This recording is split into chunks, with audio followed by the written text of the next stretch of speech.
Now you've got some people, some insiders saying he was legitimately really scared of them, and even some people saying he feared for his life. Charlie Kirk was caught between a rock and a hard place, and that was his donors and his base. And he had to keep both. The Mossad shot Charlie Kirk in the neck publicly, executing him. I got a tough time believing that, man.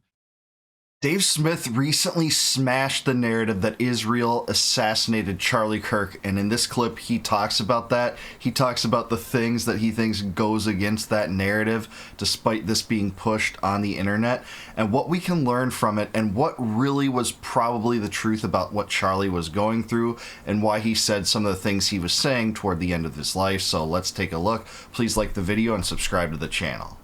You know, we're all kind of grateful to, like, say, like, some great thinker who you read who like made you understand the world better, and you were like, oh, thank you, you showed me the truth. Well, as much as that's a good thing, it's the same equal and opposite evil thing to when someone's looking to you for, like, okay, I don't trust the corporate media anymore. I've figured out that they are lying to me. Now I'm listening to this guy on the internet who's breaking down like the Epstein case or something like that, and now he's going to come out and just tell me, you know, like, you're just going to say to people just because what? I mean, anybody who is trying to pin this on the Groypers, and same with anyone pinning this on Israel, it's both just like, that's just what you want the conclusion to be. It's really that simple.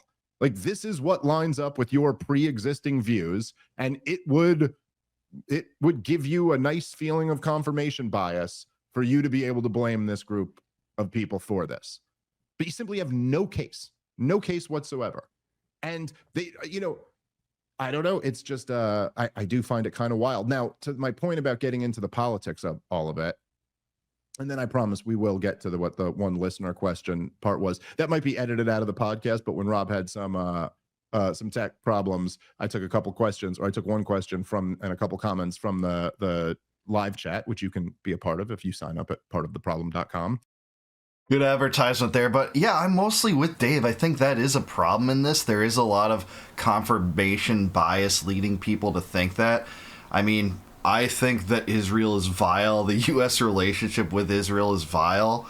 And, you know, I think all sorts of other things that my own criminal government does is vile, including partner with Israel to do essentially whatever Israel wants in the foreign policy arena and spill over into domestic policy and hate speech laws and things like that.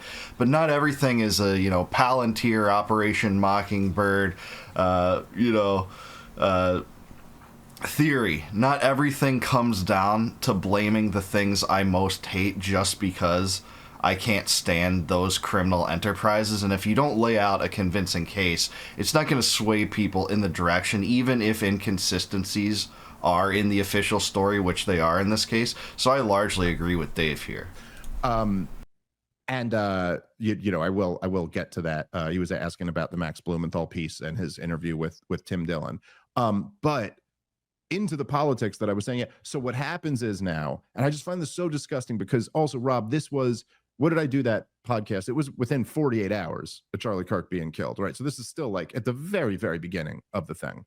And immediately, of course, like all of Zionist Hasbara Twitter jumps on the fact that I gave pushback to Ian Carroll, and then, you know, is spinning it in their own goddamn way to go, you know, it's even Dave Smith, you know, when your Jew-hating conspiracy even loses Dave Smith. I mean, that's proof that you're way too off there. And then the mix of like, you know, people going, well, this is what you created, Dave. Oh, you were with them this whole way, and now you're, you know, and so like they're politicizing it. This is so retarded, and I get this in my comments section too, no matter how many anti-Israel videos I've done, commentaries against it. You know, I'm blamed for covering for Israel and some of it. I just can't help but laugh, but I've experienced that same thing that he is. And what in the world makes you think that because he wants concrete evidence for something, that means he's covering for Israel? I mean, that is the stupid notion that is tarnishing this whole thing in my mind is lashing out at the best critics of Israel and saying they're covering for Israel because they don't just automatically buy into, yeah, Mossad did it because there's inconsistencies in the FBI narrative, and there are.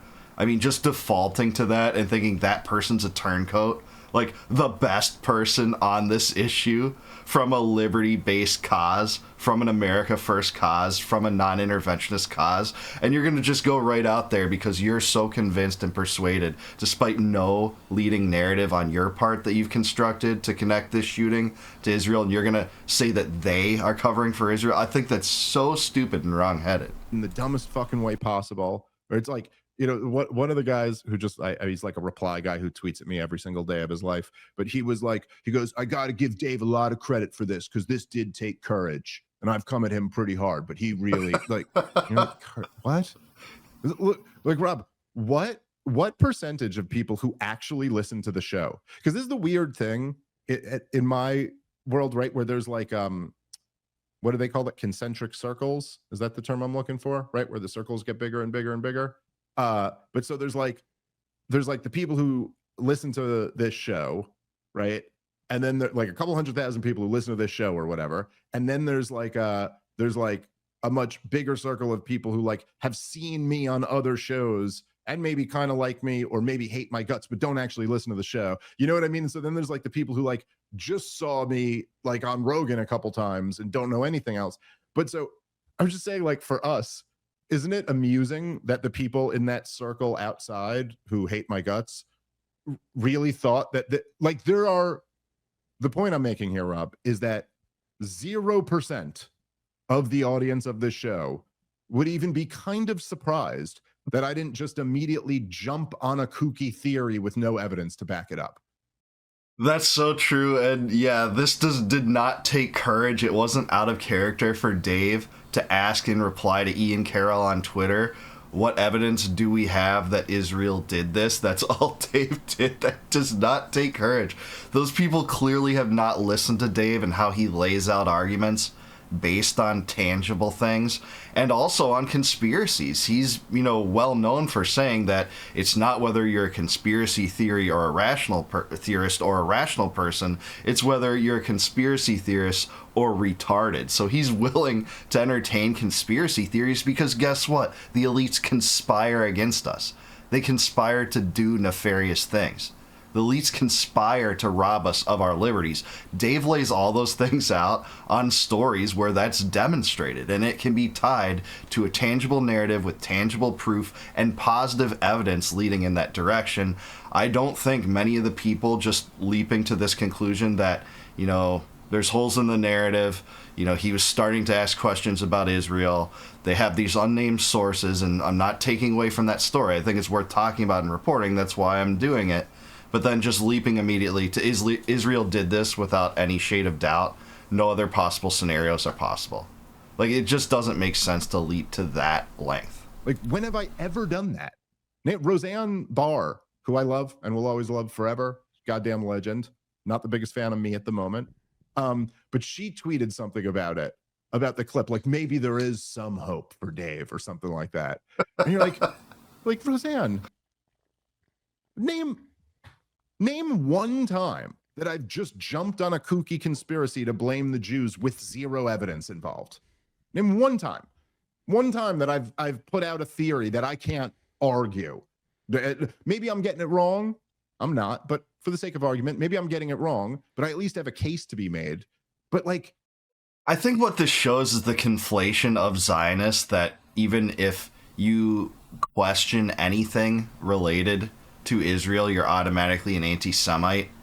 And the second that you don't do that you don't fall into the trap that, some people are making on stupid assertions, well, then there's hope for you. But again, Dave's never latched onto a theory he doesn't believe has credible evidence for it.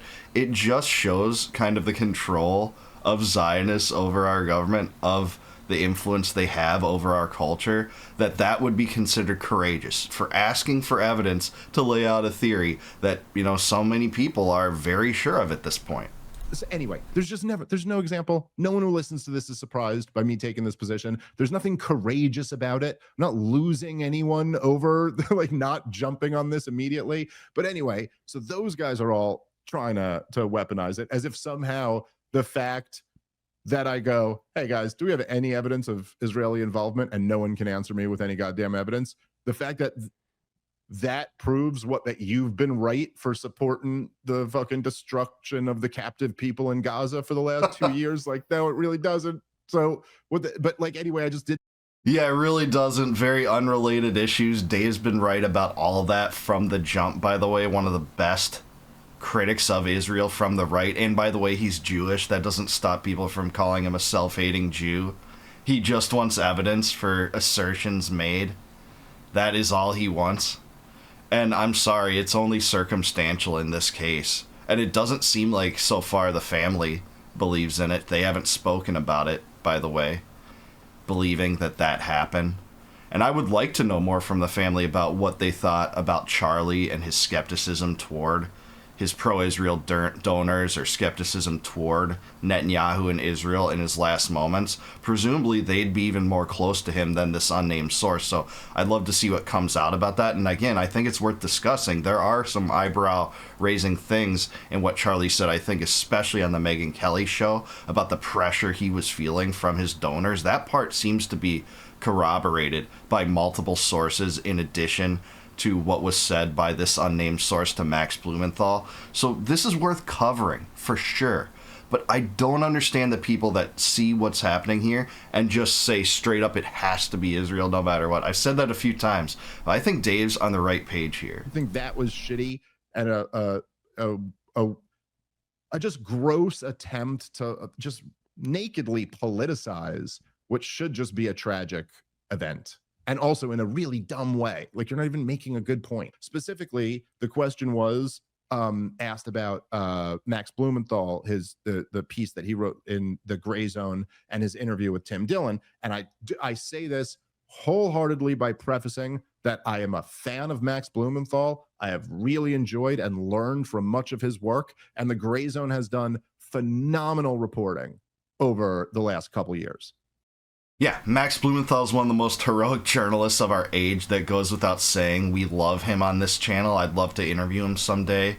And yeah, their reporting on Gaza is beyond the best sites in the world. It's among the best sites in covering that, in addition to antiwar.com and a few others. They do a great job. Particularly, their coverage of Gaza has been excellent and so important and so necessary. But yeah, I thought this article was crazy. I thought it was crazy that they ran it. I couldn't believe it. I couldn't believe when I first read it that Blumenthal even like put his name on this thing and published the piece. It was like Judith Miller at the New York Times or something like that. Like, okay, they never came out and said Israel did it, but the whole piece was just like, get you thinking about that.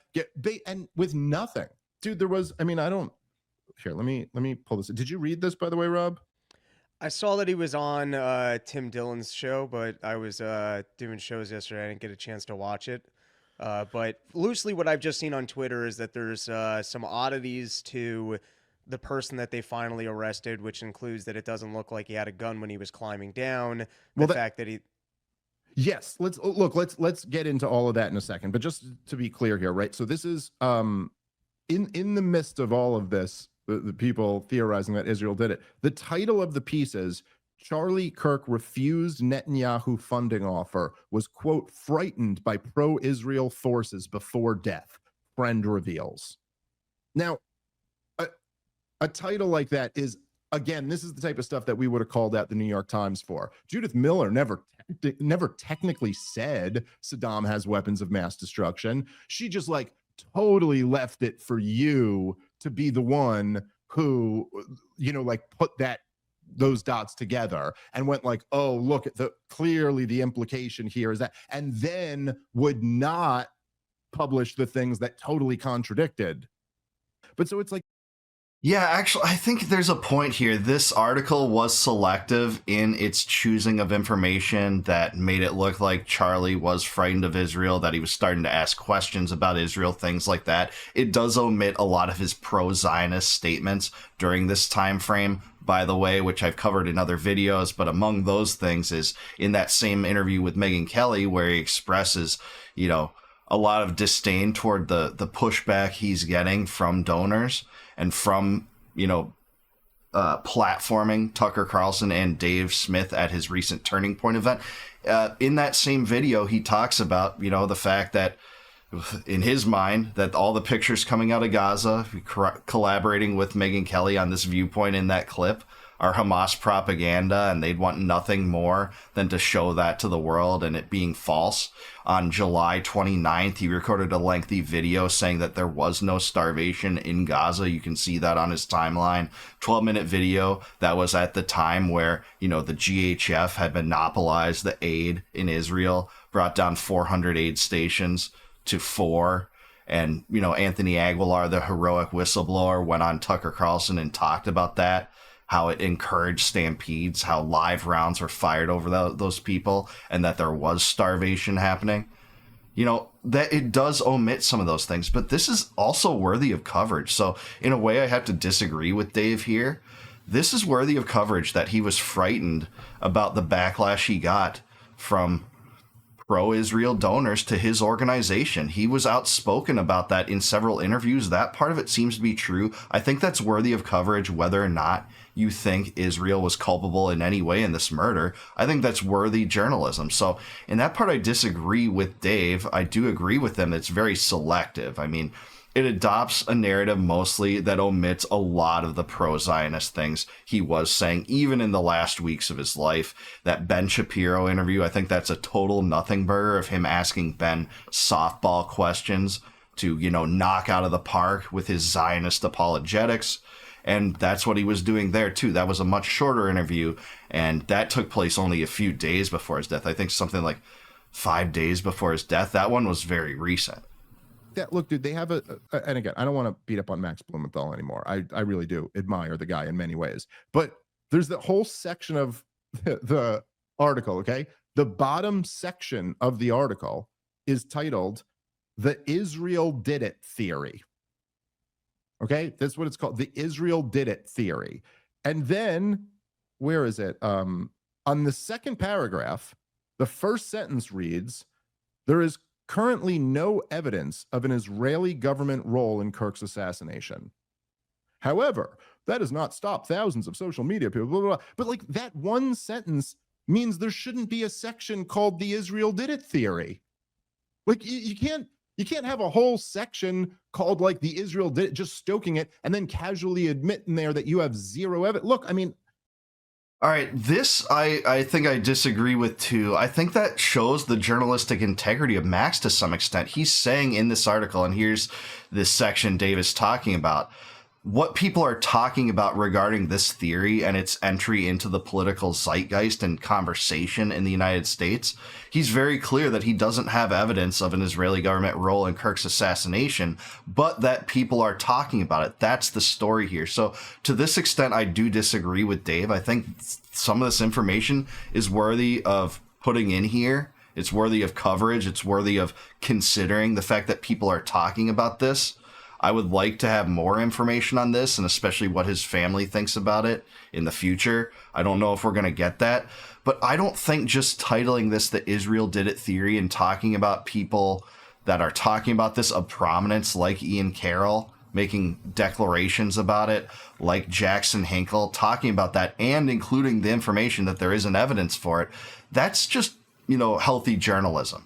And I'm sorry, printing an article like this will cause some people to think like, oh, this is leading people in the direction of thinking Israel did it and like guiding them in that direction despite everything that's down here.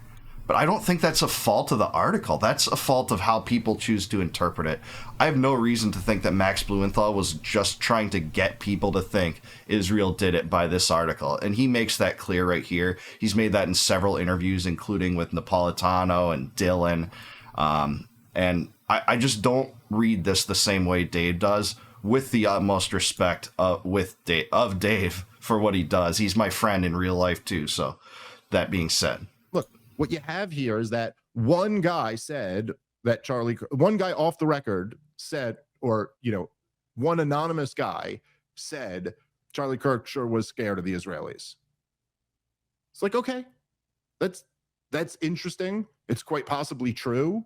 And it also quite possibly could be completely true, and that in no way implies that Israel did this. It's just, I know people like connecting these dots, but like sometimes they don't connect.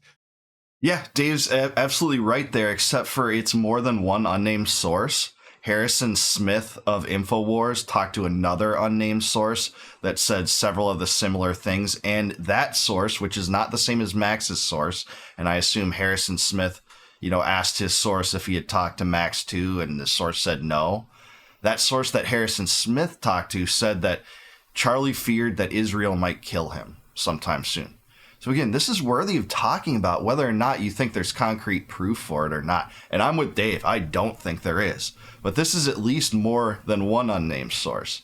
And, for it to be dismissed is just as wrong as I think adopting the narrative that this had to be Israel with no positive proof connecting the shooter or a shooter, if you don't believe that's the shooter, with this crime. Again, I've never seen anyone convincingly try to do that yet. I hope that happens if you're so dug into this narrative. Because guess what? At least with Lee Harvey Oswald, we had his connections to the CIA, the surveillance the CIA was doing to him, his connections to the Soviet Union, things like that. With Martin Luther King, his family grew to believe that the FBI was involved. The FBI did warrantlessly surveil King under COINTELPRO. They tried to have him commit suicide. William Sullivan, the deputy director, wrote a letter essentially asking him to do that, saying that's the only choice for you, King. You can read that letter. So you had these connections laid out by people in this narrative. We have nothing like that in this case. And that's what we expect, that are skeptical of the Israel did it crowd, even, having the same chagrin toward Israel in terms of our foreign policy. I think that's just the reasonable ask. It's not the case that because you were in a tense relationship where you may have even felt threatened, that doesn't prove that that's the person who did anything to you. And, I guess one of the things that's weird about this is that I am personally kind of a central figure in this theory. Like I'm, like the thing is that Charlie, and this part's definitely true, and we could kind of get into all of this. But the part that's true is that, Charlie Kirk took a lot of heat for having me and Tucker and Megyn Kelly saying the shit she was saying, but he took particularly a lot of heat for hosting me at his last big event. And that he had talked about this on podcast, that a lot of people on the pro-Zionist side were very upset about that. And it was Tucker Carlson too who said not only is it not anti-Semitic to criticize Israel, and we should criticize Israel when it's wrong, you got applause for that. He also said, heavily that Epstein was probably working for Israel. So it was Tucker Carlson too, but it was this debate between Dave Smith and Josh Hammer too, in which Dave got more applause than the pro-Zionist stooge Josh Hammer on that show. He stuck to his guns and defended that, So like that part is true. That dynamic was going on. Now you've got some insiders saying he was legitimately really scared of them, and even some people saying he feared for his life. And like, okay, that is enough of a nugget to go, I sure would love to look into that more. But that's about all you got. Again, that's not exonerating anybody, but to your point, or as you were saying before, from what we have right now, the which is not much, but the evidence that we have points toward this was a radicalized young lefty kid who went out and did this. That's what most of it. Now, if we can get some type of Mossad connection to that family, if we can get some type of like, oh, here's a new piece of information there, I'm all ears. But to just jump in, and the funny thing Yeah, there's a lot of eyebrow raising things that Kirk said, but I'm with Dave here. And if you don't believe that's the shooter, by the way, it's your responsibility to tie this to a shooter. If this is the narrative you're going to be pushing, that Israel had to have done this. And there's been lots of politicization about this. People saying that he was a groiper, the left can, manufacturing that narrative. It was a stupid narrative in my mind, just as the right, concocting a narrative that this guy had to be trans before he was even apprehended. And it looks like, his family is cooperating and giving, authorities some information on this. Whether or not or you believe that, a lot of the people close to this guy was saying he lived with a trans partner and was radicalized in leftist ideology. I know people are going to say that. People are going to say, oh, this is just a patsy, Dave. You had to be wrong. Well, then it's your job to connect it to the real shooter if this is your narrative. And connect that shooter to Israel. I just don't see that happening. Here, Rob, is that like, and I guess in this sense, I get where that person was going, like, oh, it's courageous of me. It's not, because I don't lose anything from doing this. But obviously, on a purely, like, just reading the temperature right now, on a purely business move, it would be like, I would be incentivized to just jump into this thing as one of the central figures in it and go, yeah, dude, Charlie was telling me too that he was turning on Israel. But this is just not true. It's just not, like, I don't know. And what I was comparing to Altridge, I think Altridge. Anyway, what I was comparing to Judith Miller leaving out that part in the New York Times, that, like, they speculate in the article about, like, oh, Charlie Kirk had said this and he had said that, which is, like, it's true to some degree, but you're leaving out all the other shit he said in that period of time too.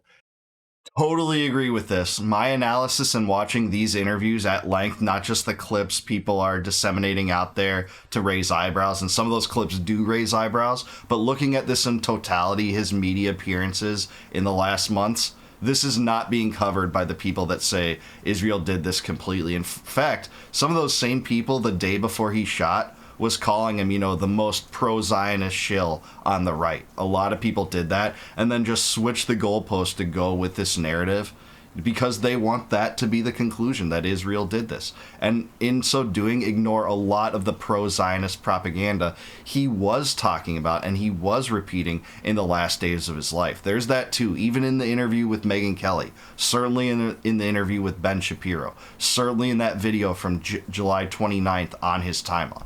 And I thought there was so many people were, like, really spinning that Ben Shapiro interview. Like, I don't know if you saw that making its rounds on Twitter, Rob, but, like, yeah, dude, when you put dramatic music in and you just play Charlie Kirk's questions, a few of the questions make it sound like, oh, but if you actually go watch the interview and you actually can try your best to take your mind out of how we're viewing the situation now and put yourself into how we were viewing it last week or 2 weeks ago when they did the interview. You could see the whole thing, Rob, right? It was the whole dynamic that was there, which just, to me, this just explains almost all of this, was that Charlie Kirk, unlike all these other guys, right? So Charlie Kirk runs Turning Point USA. Turning Point USA is the biggest, like, college campus conservative activist Republican group. So his job is to funnel young people into voting for Republicans, right? Like, that's what Charlie Kirk's in the business of doing. So Charlie Kirk now, he's not Ben Shapiro, and he's not Dave Rubin, and he's not Jordan Peterson. He's not any of those other guys. He's got a different thing that he's got to do. He has to deal with the young right-wingers every day. That's his job. He's got to deal with that 20-year-old right-wing, member of the Republican club at their college activist and keep them on board. Now, activists, for anyone who's been involved in politics at all, especially like talking college campus activists, this is like, you're not going to get paid if you're getting paid at all.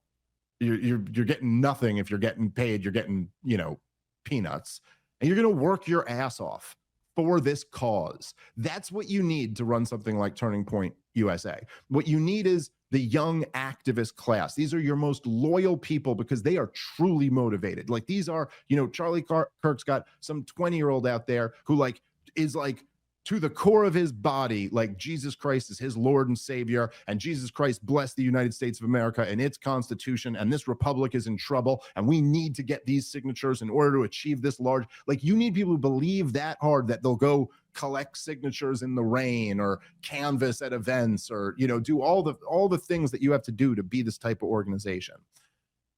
And his young base, he is bleeding right now.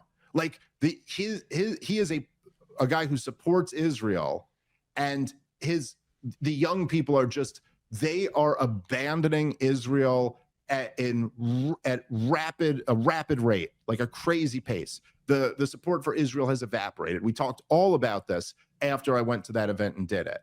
And so yeah, every poll shows this to be true, by the way. The dramatic shift from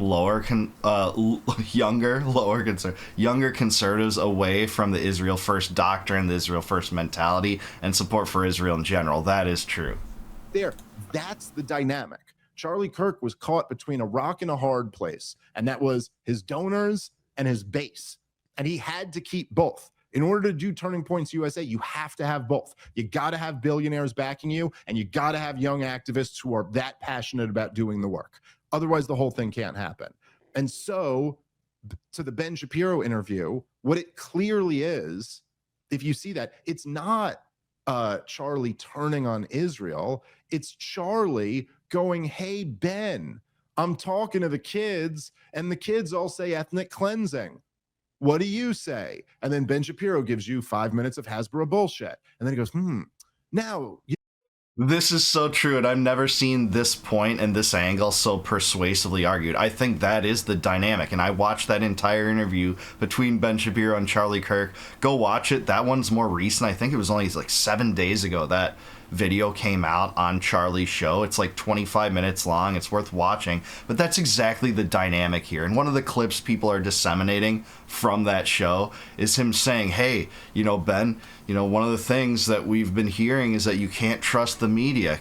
Is that true about Israel too? And what we hear from the media about Israel? Teed off to Ben for 4 minutes of Hasbara bullcrap, like Dave Smith said. A little bit more vulgar than me, but that's exactly right. Same thing with this ethnic cleansing argument. How do we answer this ethnic cleansing argument? It was teed off to one of the chief supervillains of Zionism, Ben Shapiro, just run off his propaganda. And Dave's so right about the dynamic Charlie faced, which was unique to American influencers on the right. He had very rich donors that were very pro-Israel, some of which did give him backlash over platforming Dave Smith and Tucker Carlson, but a young activist base, and among that young activist base are people turning against just supporting Israel for, no reason.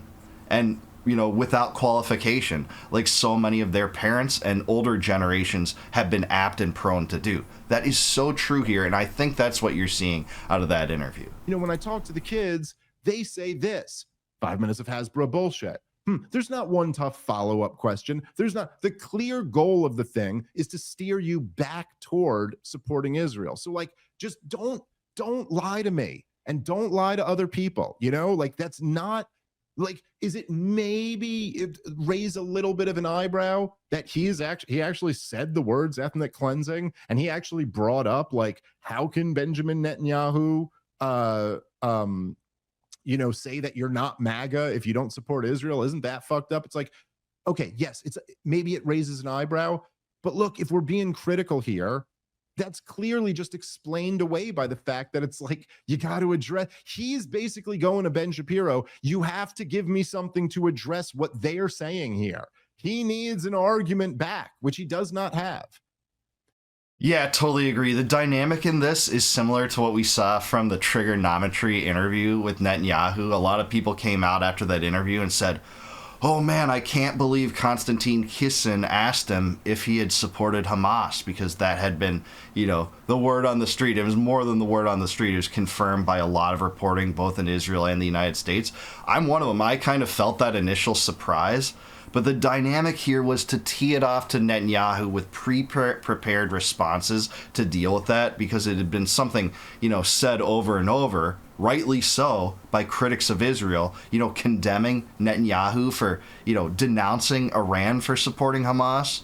but the track record is that he supported Hamas to the tune of $1.8 billion. But when you look at it in this stratum, through this lens, as Dave is in terms of Charlie Kirk and his interview with Ben Shapiro, no, this was teed up for them to run with their propaganda to kind of draw you back into being pro-Israel and to buy into the bullcrap. I don't think that worked with Netanyahu, but that is what happened in that interview too. I think the situation there is similar. You know, like, again, I just think it's incumbent on all of us, if we want to know the truth, if we want to be clear-headed thinkers, especially for someone like us, when there's a story that confirms your bias, you got to scrutinize it that much more.